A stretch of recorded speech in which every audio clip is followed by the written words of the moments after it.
Hello and welcome everybody back to the Inside Our Galaxy podcast. I am your host, Eric Hernandez. As always, we don't have a game to talk about because we have been on a break since the Leagues Cup, since the round of 16, but we do have a game this week. The Galaxy are back to face Atlanta United at home at Dignity Health Sports Park. We're going to preview that game. Of course, a lot of things have happened during the break, like Marco Reus finally being official, so we can finally talk about that and how he's already here with the team practicing.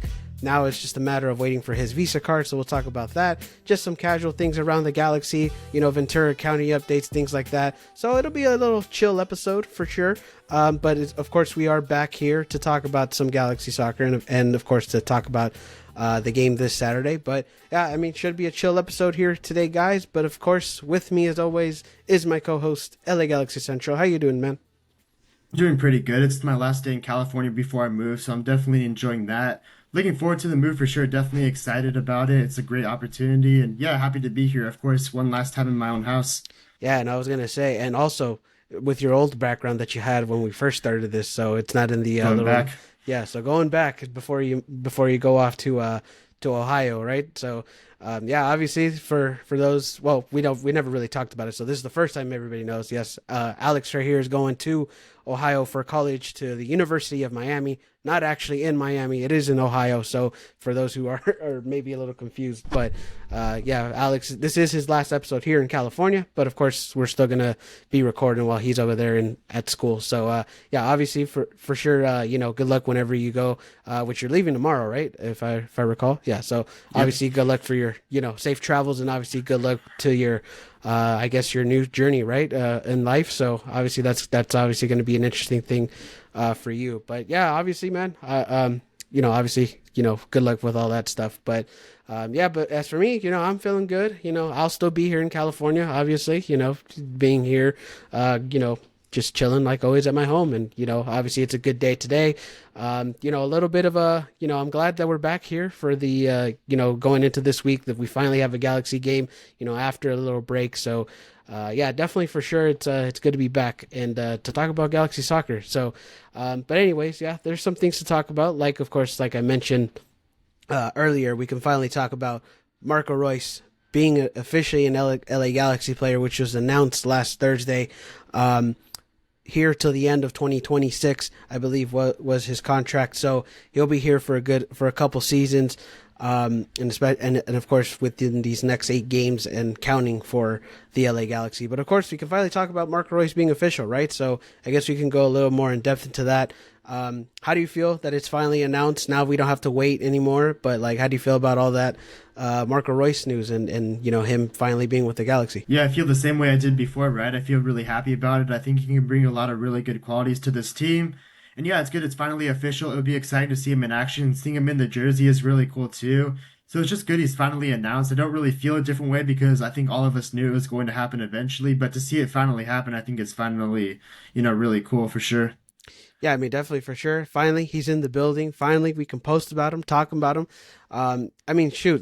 This has been going on since I can think about, like May, right? Like in the Champions League final. So it's like it's literally been almost like a good 2-3 months since we've known about this, and it's finally been announced. So it's good to hear that he's with the team now and now in LA and ready to go with this team. But yeah, obviously, we're still waiting on things like his visa because he it hasn't came in yet. So, and I don't think necessarily the visa process has been, it hasn't taken too long recently, especially like after COVID. Because remember when COVID, it was just like it would take like months to get that thing. So it's just like now it's, I don't think it should take that long. Hopefully he gets it this week for Atlanta, which could be a possibility that he gets his debut this week. So we'll see. I don't think he'll start, but maybe he'll come in as a sub, or we'll see, obviously for sure. But yeah, Marco Reus is here. He's finally in the building. We got to see a lot of media things like, just Will Kuntz talking about the signing, him talking about the signing, Greg Vanney on how he wants to,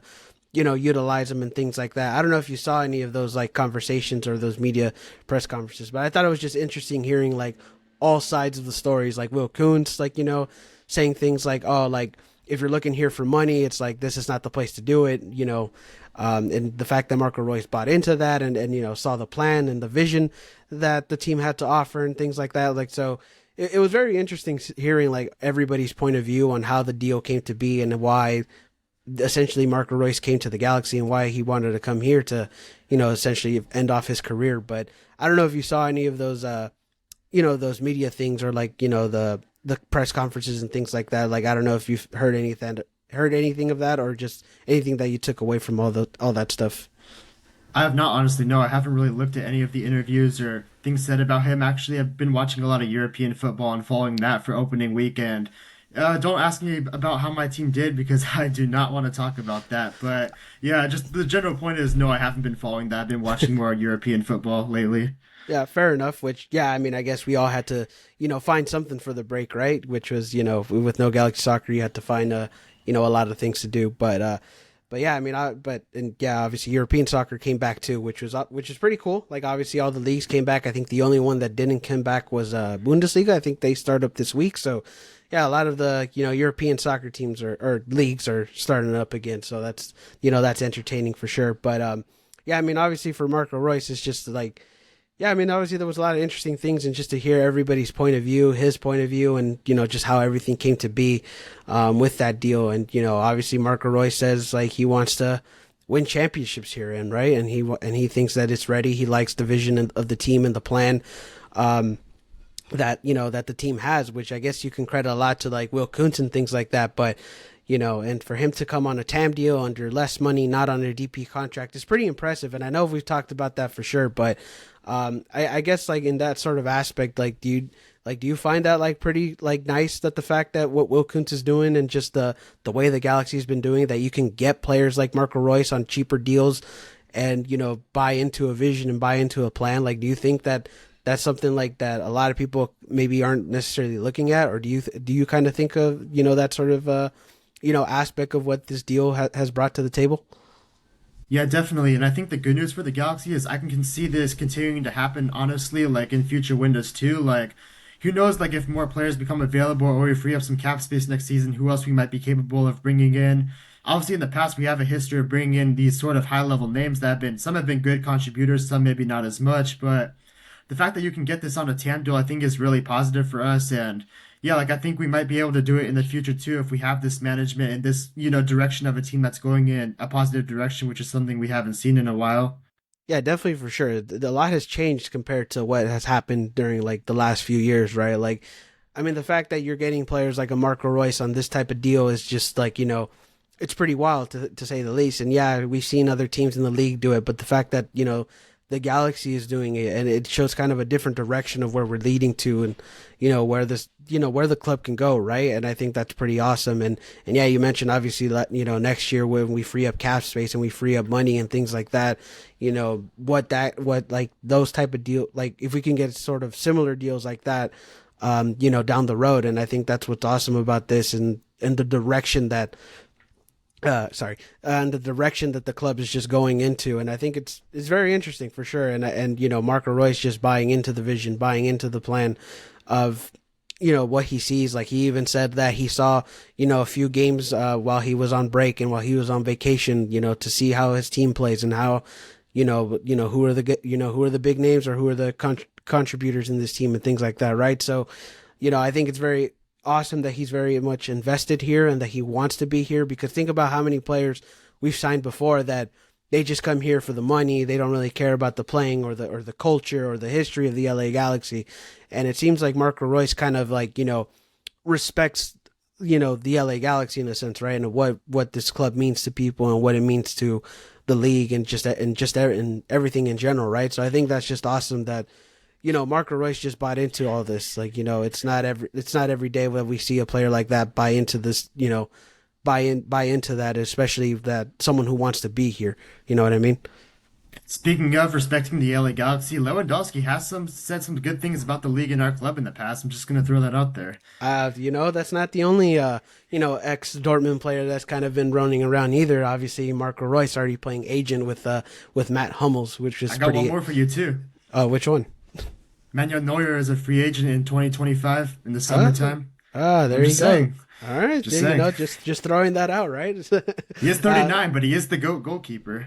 I mean, yeah, I mean, I think I'm pretty sure anybody would take a Oh Neuer yeah. right now. Anybody would take He him still right now. ages super well too. Yeah, so it's like I think anybody would take him right now. But hey, you know what? There's a lot of There's some wishful names out there. there's wishful thinking right now. But obviously, a lot of people were kind of like it was funny, especially for the Matt Hummels one, because everyone was like, "He's a free agent, go sign him." It's like, yeah, sure, he's a free agent, but the problem is we got no money. So it's like, it's like I don't think we have really money right now to sign anybody else. But still, though, it is wishful thinking to hear, to see, Marco Reus playing agent with Matt Hummels. And, we did hear, Len Wadowski rumors not too long ago, earlier in the year, right? And that So, was legit too, actually. and yeah, those were legit. So, there's a lot of wishful thinking. So, like, a lot of things could That would be a happen. DP though, 100%. He's just so good right now. Oh, yeah. I mean, but that would be interesting to see how that works next year, right? Like, You'd have to who, cash in on Peck probably. probably he's probably the only one where that looks like it. Which, by the way, that is pretty like that is like a topic that a lot of people bring. Like a lot of people really do think that after the season, there's a big possibility that Peck could leave because of how he's been playing and how the way he's been performing this season. I don't know if you feel the same way about that. Like, do you think that there's like a chance that that could happen? I mean, I guess like. We could talk about that kind of right now. I mean, obviously, there's 8 games left in the season. This is going to be a lot of, games where people can just, go out and produce and get some good performances before the end of the season. Like, do you think that could be like a possibility? I mean, if it is a possibility, please, and I mean, please come to Napoli because oh boy, do we need help. Yeah, I mean, hey, I'm pretty sure, um, I would take you him. know, I'm not even kidding.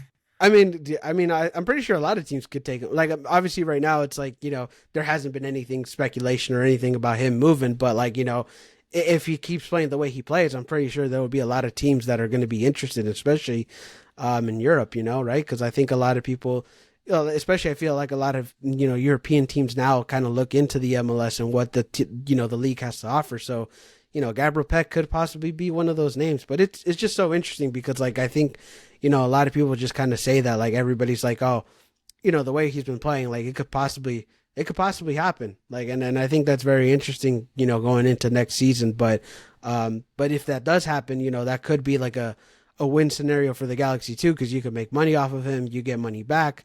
You can put clauses and things like that, and maybe even get more money back and things like You that. still So have Fagundes too, who's a starting level player, so it's not like you have to get a DP winger. yeah, exactly. So like there is there's options. Like there's a lot of interesting conversations for sure.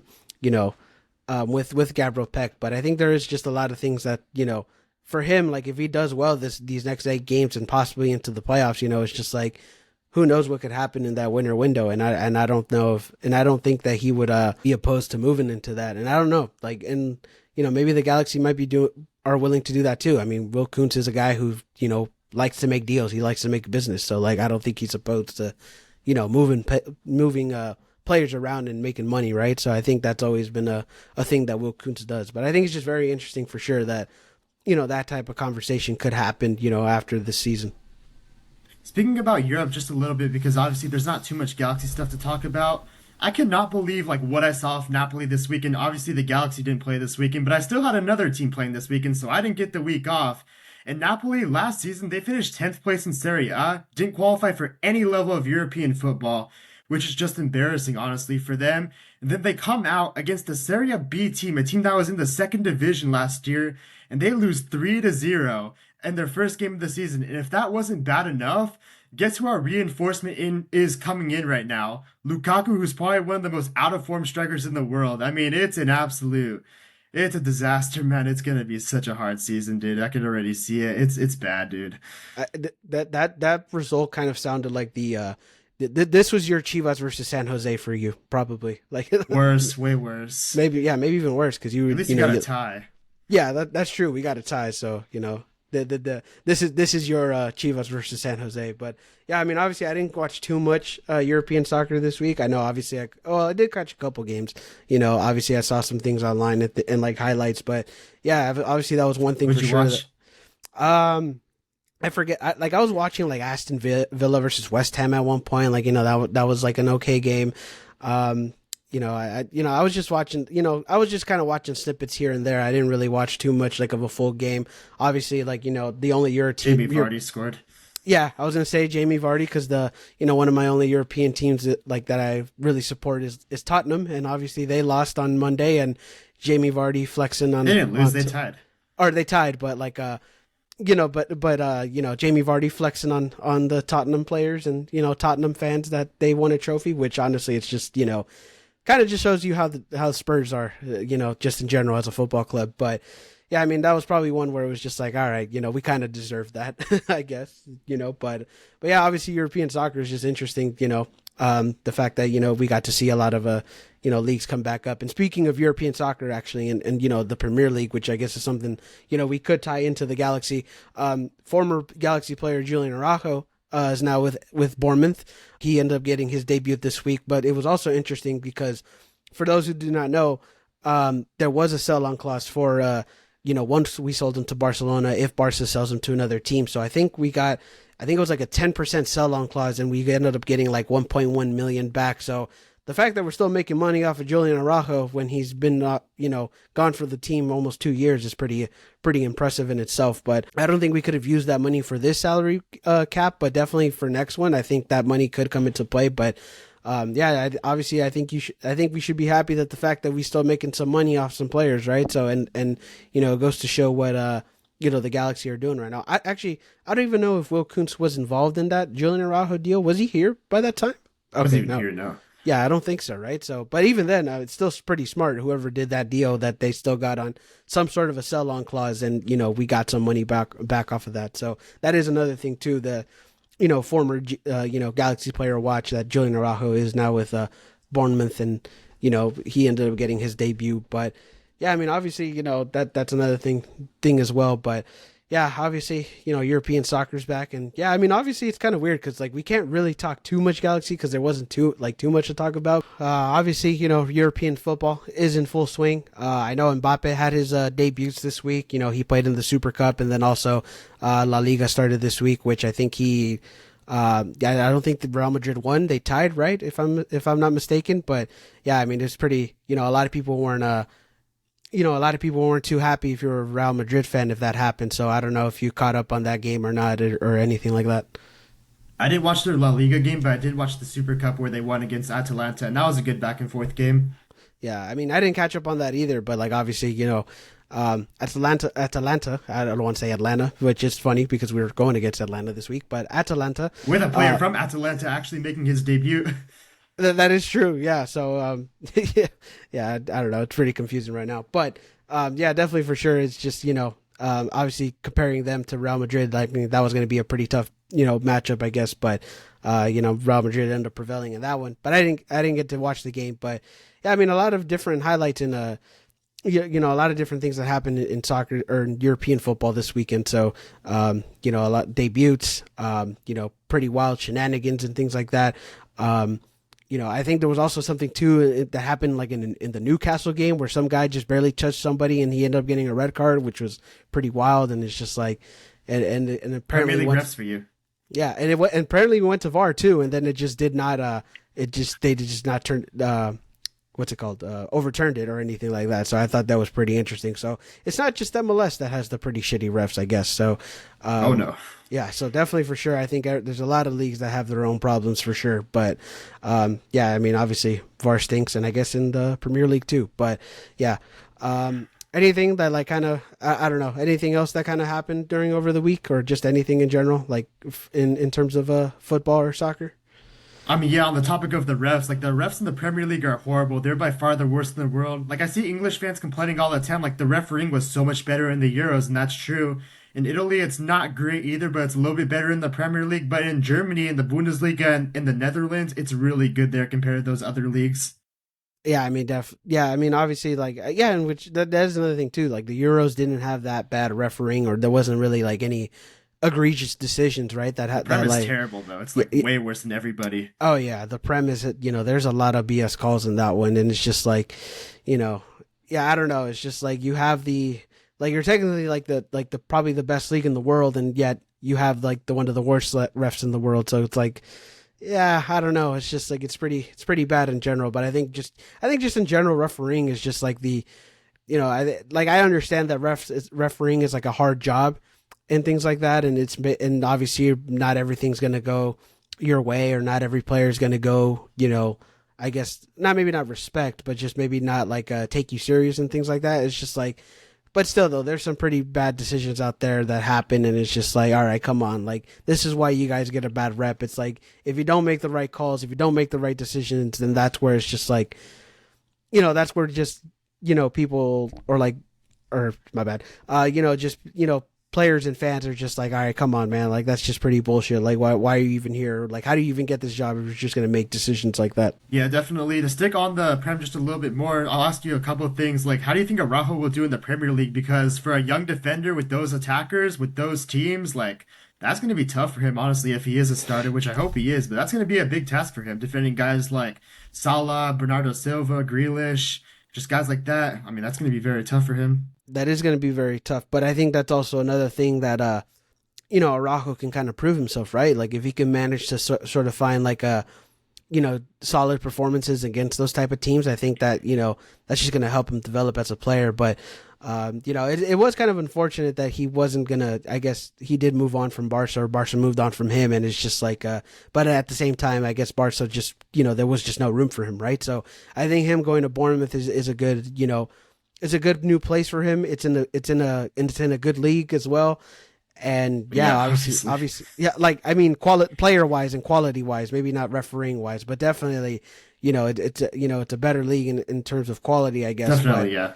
But so I think it's going to be cool to see, how he does against those, those type of players and those types of teams, because I think if he does well against those teams, like that's just gonna, help him in his career, and he could probably possibly go to a better team after that. So hopefully he does well with Julian Araujo. But I don't know, like how do you feel that he can do? Like, do you think he could possibly do it? Like, against those type of teams and type of players? Obviously, it's going to be very tough for him going against those type of teams and those type of players. That's never an easy task for a first-year player in the Premier League, and a young player at that, which Araujo is. And speaking of those top teams, I mean, just look at Man City this weekend. It's absolutely incredible. They go away to Chelsea, which is supposed to be a really good team in the Premier League, at least historically. Right now, they're probably not on the track they want to be in recent years, but it's still like a big club in the Premier League. Man City go away to them. They sit Kyle Walker, they sit Phil Foden, Bernardo Silva, Jack Grealish, and they still walk away with a dominant 2-0 win. I mean, how do you even do that, honestly? That's so impressive. Like, we can talk about Man City for a little bit. Like, do you think they'll repeat as champions again for the fifth time in a row? I mean, it's kind of hard to say they won't. Obviously, Arsenal pushes them to their limit by season, and they had a good start too. But, I mean, the fact that Man City could, sit all those players. Like, imagine the Galaxy set, like, Peck, Pooch, Paintsill, and Delgado. Like, how would they do? Or just any club, like, even in England, like Arsenal sat Saka, Declan Rice, Jesus, and Zinchenko, like guys like that, like how would they do even? Like the fact that Man City can do that, honestly, is truly insane. Yeah, it's pretty insane. And obviously, Man City is just going to be the team to beat if they're just going to keep winning, right? So it's just like, there's just like, Unless they get charged. Yeah, unless they get charged. But it's just like, but still though, it's just kind of hard to say like anybody else is going to win the league when they keep, when they keep winning it. I mean, shit. Like, so it's kind of like it's pretty crazy. Like if a team keeps winning, it's just kind of hard to say that like, oh, they're not the favorites, right? Like, and that's in any sport, right? Like, especially like with football season coming up, just for example, like the Chiefs, right? Like they're always going to be like the, the standard and how they're going to, like, they're going to be the team to beat, right? And they seem to be like the favorites to go for a three-peat. So it's just like, in any sport, just in general, it's just like if you're gonna keep winning, it's just kind of hard to say like, all right, Man City take that through a whole new level though. That's the crazy part. Is like, yeah, there's teams here that can do it too, but they don't like rest their best guys and do it. Man City can still be so dominant against other big clubs while having so many key players though. That's the crazy part about it. It is pretty crazy, but I think that goes to show like how just great Man City has as an organization has just kind of been doing Pep. right. Yeah. And under Pep too. Like obviously Pep has just been an amazing coach, an amazing, manager just to lead that Man City team. Right. And to, win trophies. Any team, really.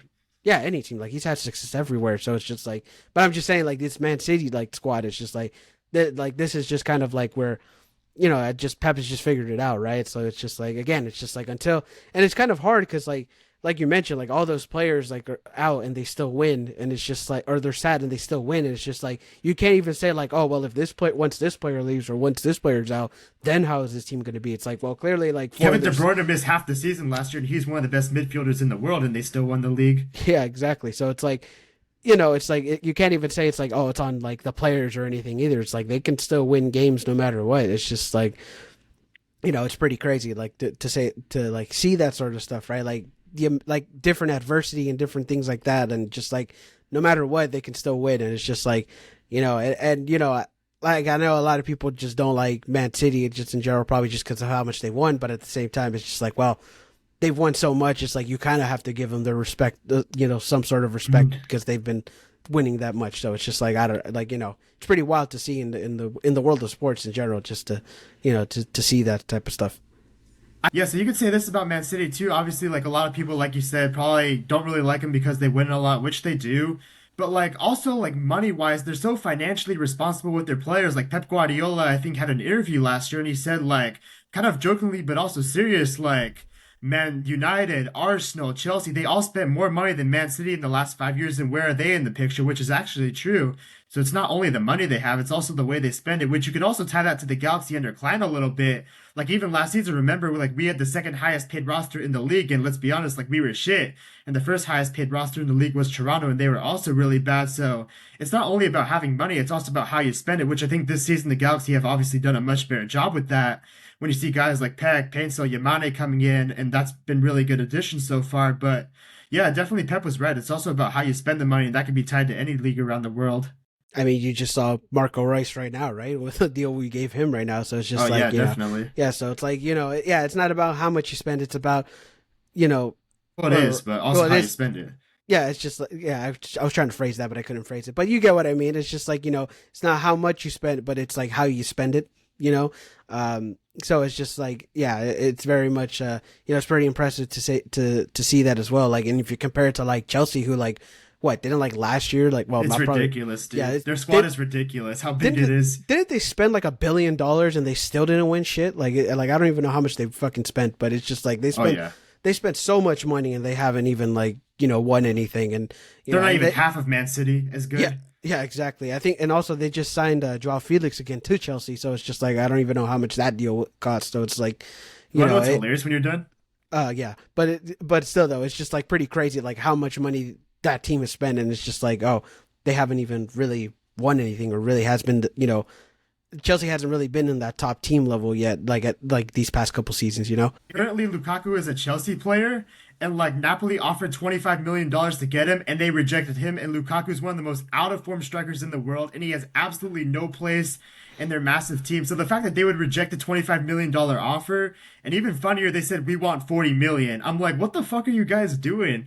Like you have a terrible striker who's out of form that I, as a Napoli fan, and a lot of other Napoli fans, absolutely want nowhere near this team because he's shit and he's getting older, and like they're still rejecting our $25 million offer. And look, unfortunately, the deal is still going to happen because Lukaku doesn't have space in Chelsea, and our manager right now is Antonio Conte, who has worked with Lukaku a lot in the past, and it's been actually pretty good together. Which I don't think it's going to be good on Napoli because Lukaku has just completely fallen off the cliff compared to when he won Serie A with Inter. But the fact that they would reject our $25 million offer and say we want 40 is like, guys, what are we doing here? Yeah, I wouldn't pay 40 for Lukaku. Yeah, it's especially Oh with no. yeah, it's I like would have paid it's 25. yeah, yeah, I don't think you could pay 20, really, like paying 25. I think is even a reach. So it's just like, yeah, yeah, it's pretty. Yeah, I mean, obviously that is just so interesting because like there's so many aspects for like managing a team, right? Like or a club just in general. It's like it's who you put on the field, how they're managed, who you buy, who you bring in, who you send out. It's just like there's so many things that have to go right for a club, which makes like teams like Man City so impressive, right? So it's like who you bring in, who you send I mean, who out, was Roger before Man City? Let's ask ourselves that. exactly. So it's just like, it's like there's so many aspects, and the fact that they've done that for so many years, like so many seasons, really, yeah, years, because it's not only just these past four straight that they've won before that. So it's like it's so it's so impressive that a team could or is able to do that, right? It's like it's so impressive because there's so many things that have to go right for you, like like I said, like who you bring in, who you bring out, injuries and things like that. So it's like so many things have to go right, and it just makes it so much more impressive. For it's not only just one reason that could lead your team to a championship, right? Yeah, Yeah. So definitely. I can't believe in the last 2 years I have to watch Cabral and Lukaku play on my favorite teams most likely. Like, come on, dude. yeah, I mean That's that's rough. that is pretty rough. Yeah, definitely for sure. But you know, yeah, I mean, still though, there's just so many aspects to a team that like you gotta do right, and and it has to go your way. It's just like, and the fact that like teams like a Man City or like or just teams in general in sports can do that, just like it makes it so much more impressive, and it just shows like how well an organization can be run, or like just the standard of an organization that has to be run for sure. I guess the happiest part about European football this weekend definitely has to be Jamie Vardy scoring Leicester's first goal in the Premier League back again. Like, I'm not even a Leicester fan. I saw a lot of other people that weren't Leicester fans, but just as a football fan, like that was just so nice to see, honestly. He's I kind of like mean, Marco Reus. He's kind of like an English version of Marco Reus, honestly. Like he could have gone to bigger clubs because he's been super good on Leicester for a long time. I mean, look at his running mate James Madison. The minute they got relegated, he went to Tottenham, I believe, and he stayed loyal. I mean, it's hard not to respect a guy like Jamie Vardy.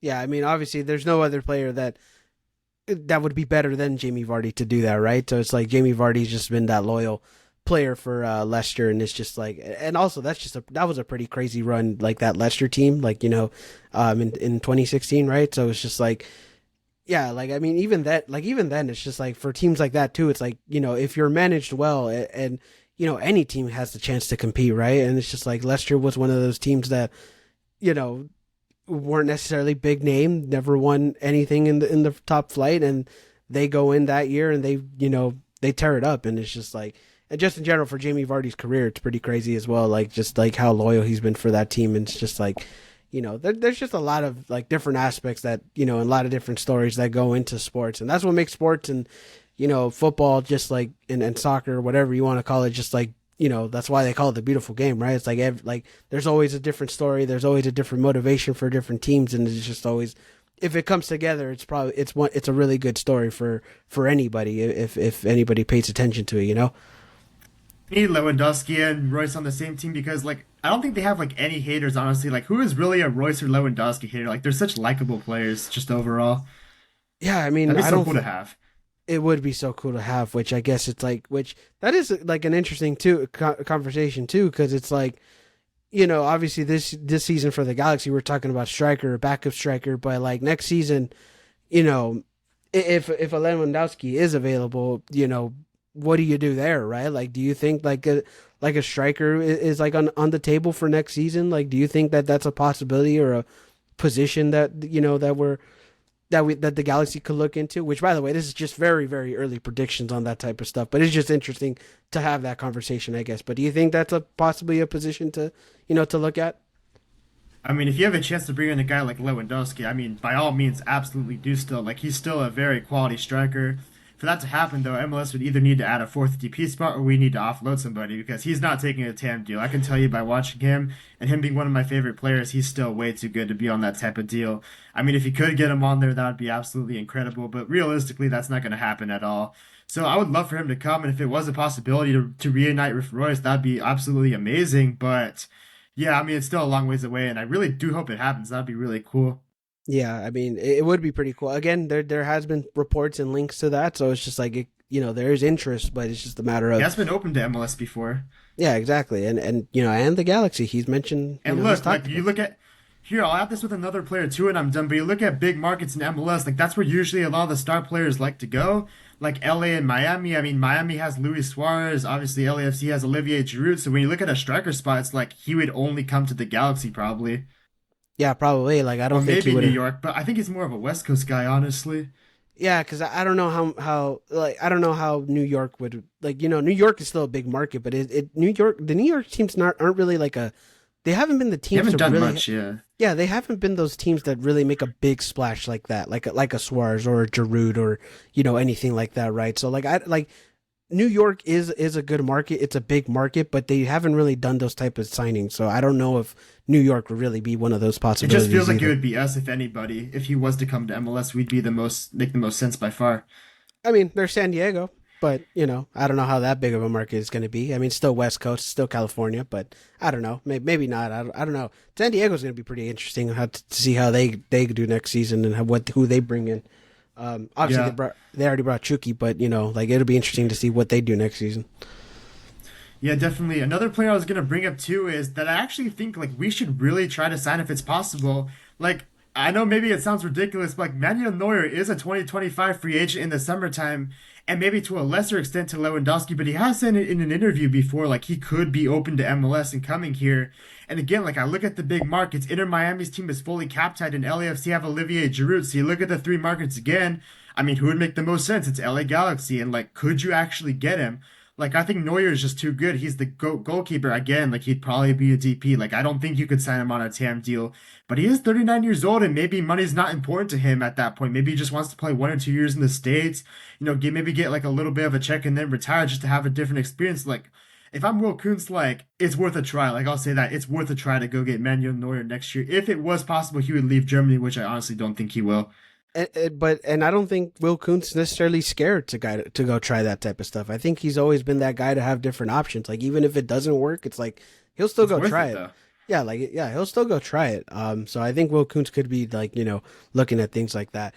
You know what? The Matt Hummels thing was interesting because I feel like that could kind of be a realistic signing for us next season. I mean, we're gonna have two CBs that are gonna be offloaded with Yoshida and Is Yoshida Cáceres. gone? I feel like he's under contract, no? I know I'm Cáceres pretty is gone. Yeah, Cáceres is for sure gone. I'm pretty sure Yoshida is his contract is up by this season. But even then, there's going to be a couple center backs that might be off the team next year. So it's like Matt Hummels could be a very realistic chance next season if it happened. Like if they were to be interested in that, and I don't think it'd be a bad signing for the Galaxy at all. I don't know how you felt about that. Like I know like the whole posting was like just like a little joke between him and Royce, but it's just like, do you think that could could be a possible situation too for the Galaxy next season. I mean, you saw my story, right? Marco Reus, Matt Hummels, Manuel Yeah, Neuer, Lewandowski, all on the same team. We're gonna challenge Inter Miami for their big four, the German unit right there. yeah, Hey, why not? I mean, nah, yeah, probably not. But I mean, looking at those players individually, though, like I do think like you could make a case they could be realistic if the right situation happens. Like I could see him coming to MLS, and I could see him coming on this team, and I could see him working on this team too.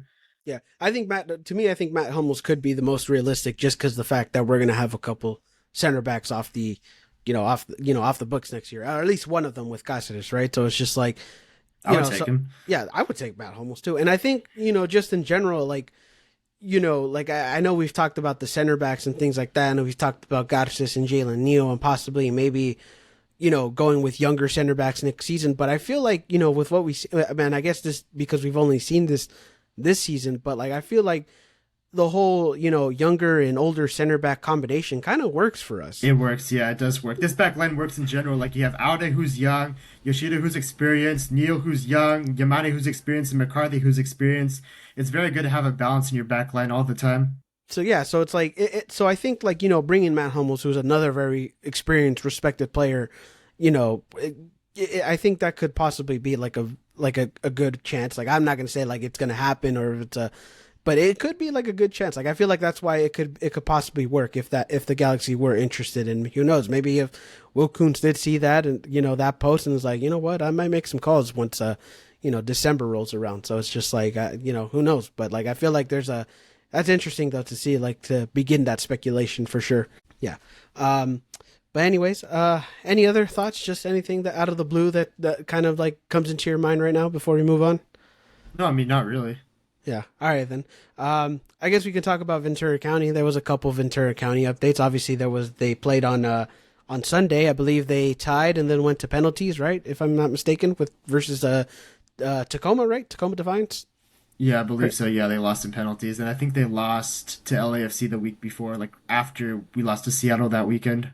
Yeah. See, so like, yeah. So I mean, obviously, Ventura County still trying to, maybe not figure it out, but they're definitely still trying to fight for stuff. And unfortunate that they, lost in PKs, but they still got a point there.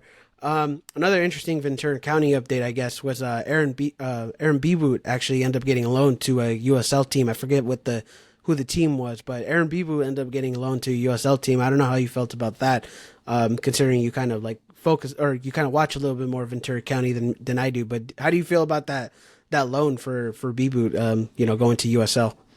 I feel like it's the same thing I said about Vivi. Obviously, the Costa Rican League is better than USL, but good for the player, not good for Ventura County. I mean, Ventura County has lost so many players this year, which is, I gotta give them credit. Like, they still managed to stay in games despite the fact that they're such a short-handed squad. Like, They tied Tacoma Defiance, who is a good team, and went to penalties and at least got a point out of that game. They were competitive versus LAFC. They been competitive. They beat St. Louis the week before. I think they've been competitive overall, honestly. And with the amount of players they lost, like they lost Ramos to the Olympic team, they lost Bibu now, they lost Vivi, they lost Perez, they lost some other guys too. Honestly, they lost Marcus Fernandez. They lost so many stars to their team, and I don't know. It's kind of tough for them. It's going to be tough for them to get results, honestly. Because not even that they're not capable, they just don't have a lot of players right now because they all moved on to better situations. But I mean, it's good for Bibu. It's a good step forward, and it's a good way to close out his season in USL, which is a step up from MLS Next Pro. Yeah, definitely for sure. Because I think like I don't think people really compare MLS Next Pro to USL, but obviously if like if people do, it's like I don't think it's necessarily apples to apples because USL is just more. There's definitely more, like I guess you can say, more grown men in that league. Like there's actually people like MLS Next Pro is a lot of young players, a lot of under 23 players. So it's just like like for USL, it's definitely better to get more experience against like some of those older guys and to some of those experienced guys as well. So it's just like for Bibu, I think that just helps him progress for his career or like I guess his development, right? And obviously we've seen some things in Ventura County. We've seen some things during preseasons with the Galaxy, right? So it's just for the first team. So it's just like for him, I think him getting developed is pretty good. Which again, I think it goes to show like how well we've been doing things like that with our young players. Like we're even if they don't get opportunities here, they can go somewhere else to get experience and get developed. And if we decide to keep him or if we decide to sell them, at the end of the day, it kind of benefits us no matter what. So I think that's just always a good thing about with direction with our young players, with the academy, with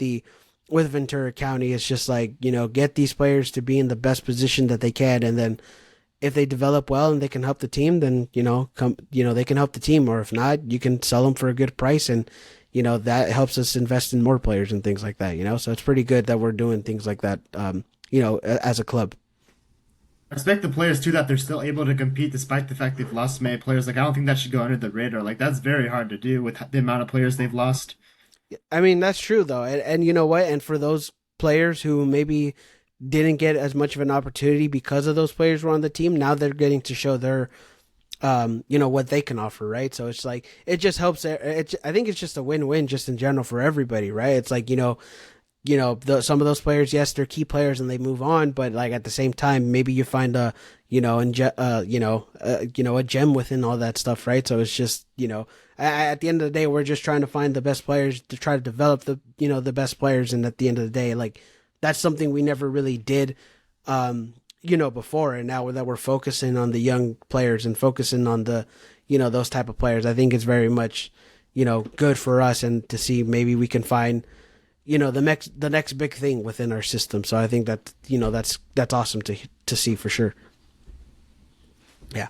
But anyways, that was some Ventura County updates. I guess we can talk about our preview of Atlanta if you want to talk about that. Yeah. Yeah, All let's right. go. All right then, for sure. Like we mentioned, the Galaxy is back this weekend. They'll be at home against Atlanta United. Obviously coming off a couple week break from the Leagues Cup when we got eliminated from Seattle. And obviously, we got Marco Reus in the building. Whether he plays or not is yet to be determined. But yeah, we're in the final stretch. We got 8 games left in the season, and it starts with Atlanta for this one. So, how do you feel about going up against Atlanta? And what are your thoughts about that game? Yeah, obviously a must-win game for us, right? Similar mindset to what we had after the Chicago game, going into the Sporting Kansas City game. It's absolutely a game we have to win at home. Only 4 home games remaining. Atlanta United is not really a good team. They've been kind of struggling a lot, which I'll kind of bring up. They're struggling a little bit later. Like I'll ask you a question, but we'll leave that for later. Yeah, they're Okay. not playing very well right now. Obviously, like I am expecting a certain energy and second win from Atlanta United because obviously it's now or never for them to make the playoffs. Like they have to go on a run now, or else they're not going to make the playoffs. Funny enough, they have a $12 million player debuting from Atalanta for Atlanta, which is kind of funny since we were talking about Atalanta earlier. And he's a pretty good player. He'll definitely be a threat for us for sure. But I mean, even with him in the team, I still feel like, having most of our guys back, having that break at home, like we should have the team to win this game. Yeah, I mean, I think it's a very. I think we have. I mean, obviously we have to win because considering the fact how we've been at home, right? It's like it's kind of just like we have to get a result at home, and I think a win, but we have to win just to kick off this 8 game stretch, right? Because we have to go in form, we have to start playing good games, we have to. It's very hard to slip up and make mistakes now, right? Or it's like we can't make mistakes, and this is where we got to start, you know, be informed, play good, and like we mentioned last week, have a consistent lineup, get your players, get your best possible squad now, available for the stretch. And yeah, I mean, obviously for Atlanta, they did get, I think they did get eliminated from the group stage in the Leagues Cup. They also lost a couple key players, which I think you were kind of alluding to. I mean, they did lose Yakumakis. They lost Almada during the window. So it's like those two big key players are not with Atlanta anymore. So that kind of, maybe goes into favor for the Galaxy. But like you mentioned, they did get a new player that could be threatening. So it's like, I think it's, they can get a result this week against Atlanta. But I think obviously the Galaxy need to go with that right mindset and really got to go. They really got to turn it on now because now it's the final stretch and they need to be informed. So I think, Atlanta is a good team to probably test that. So obviously we'll see how that goes. But, for me, I think, yeah, they should get a result in this game. And I think mainly, and obviously a win. Like we need to get a win for this one to really kick it off. Going back to Atlanta United struggles, though, like I mentioned earlier, like I would ask you, are they the new Chris Klein LA Galaxy? Like, think about it in a sense. Like, they haven't won a playoff series since 2019. In 2020, they missed the playoffs. In 2021, they lost in the first round. In 2022, they missed the playoffs. In 2023, they lost in the first round. In 2024, I mean, if they don't go on a run now, they're going to miss the playoffs. And every single year, kind of similar to us with Chris Klein, they have the most expensive roster in the league. They spend a lot of money on players. And I noticed a lot of similarities with those rosters too. Like they always have those one or two good players like Yakumakis and Almada. Like we had Zlatan and Pavon or Zlatan and Dos Santos or Chicharito and Ricky Puig at the end, but we never had the team around him to be able to compete. Like I feel like Atlanta United, there's a lot of similarities with us a little bit. And I thought the comparison was kind of funny too, because you look at the years too, which the LA Galaxy are really bad. They were really bad from 2017 to 2023, which is 2017, 18, 19, 20, 21, 22, 23, 7 seasons. Atlanta United's going on 2020, 2021, 2022, 2023, 2024, 5 bad seasons. So 5 bad seasons to 7 bad seasons. And Carlos Bocanegra is kind of like the new Chris Klein. Like a lot of Atlanta United fans want him fired. I mean, if he doesn't get fired soon, there might be a boycott like we had. I mean, who knows? Like, can you see the similarities there a little bit? Because I thought about it a little bit and I thought it was kind of funny and true a little bit. I mean, yeah, you can definitely look at that. Like, obviously, I think that's just kind of the thing, though. It's like excuse me. I think everything, when we talked, when we talked about clubs earlier, like in Europe, it's like, or just in general, like we were talking about how, like, a lot of things have to go your way. You have to do the right things. And it's just like, there's teams that don't necessarily get it, right? And I think Atlanta, like, hasn't really found it, like, like, and Since especially, Almiron left. yeah, I was gonna say, especially after like Almiron and just in general like that MLS winning cup season, it's just like they won it, and then a lot of people thought like, oh, this is gonna be the team that's gonna keep, one of the new teams that are gonna keep winning and maybe go on a run here for many years, and then after that they really haven't done much, right? So it's like, Atlanta is just kind of like yeah, they're in a very interesting position, and honestly, like we talked about the markets earlier, like LA and Miami and stuff like that, and it's just like Atlanta's kind of in that mix of markets too. It's like it's not a bad city to be in it, and a lot of people are moving into that city as well. So it's like, it's like in that type of market. So it's like they have a good market. They clearly the market, it's a big market because of how many fans that go to the games, right? So it's like, it's a good market to have, and yet they haven't really found much success like for a good amount of years. So it's like it's very like it's a very similar comparison, definitely for sure with with the Chris Klein years, with the Galaxy. Just feels super similar, honestly, like listing off the seasons, like how their seasons went, the amount of money they spent. Carlos Bocanegra, also the president, like Chris Klein was. It just feels like I'm looking in the mirror at an Eastern Conference team right now. Yeah, I mean, honestly, like it's very but still though, like Atlanta still like has the capabilities to go compete too. It's just that they We haven't did really. too, though, under Klein. We just weren't that good. Yeah, Kind of like exactly. they are. Like they have players that can probably beat us, but I mean, realistically, like all season, they haven't been that good of a team. Yeah, exactly. And right now, I think they are in ninth, so they are in the last playoff spot or play-in game for the They Eastern were lower, Conference. no? No, last time I checked, they were ninth, but let me just make sure, just in case. I'm pretty sure they were ninth. Let's see, I just had it pulled up right here. Yeah, currently in ninth. So they are in ninth Okay. place. I thought they were Uh, lower, like 11th or 12th. No, Okay. they were in ninth. So obviously, right, but even then they're on the borderline for that playoff position, right? And obviously with this final stretch, they got to go into form as well. So I think, I think both teams have the same mindset going into this, right? It's just get off You into have the to. good. Yeah, they have to get on the right foot going into this final stretch, because if they commit mistakes or if they don't get it going, then that could possibly be, well, maybe not necessarily for the Galaxy, but for Atlanta, it's like that could possibly cost them for like a playoff spot. It's just like, like they just have to get on. Like both teams are going to want to get on the right foot, because the Galaxy right now are trying to find, trying to be in the top of the West, and Atlanta are just trying to make it in. So it's just like, both teams I think have the same mindset, but for different, like, I guess, positions. So I think that's why both teams, I guess, could go, like, I guess, like, why you shouldn't really take Atlanta, um, serious, because they're gonna try to want to win that game. And again, the fact that we haven't lost at home, like, every team that comes into our house wants to be the first team that gives us our first loss at home. So I think that gives them extra motivation as well. So yeah, definitely. I don't think, I think the Galaxy just got to go with the right mindset for this weekend, and just you know take it. I guess just play the game that they want to play, and try to get a result against Atlanta this weekend. That's definitely still going to be a tough team, right? Like they have a new difference maker coming in who's going to bring a spark to that team. They're actually in a playoff spot right now, which I did not think they were initially until you told me. But yeah, obviously they're going to want to maintain that playoff spot too, try to maybe, creep up the table at least a little bit to try to get better position in more of a safer spot.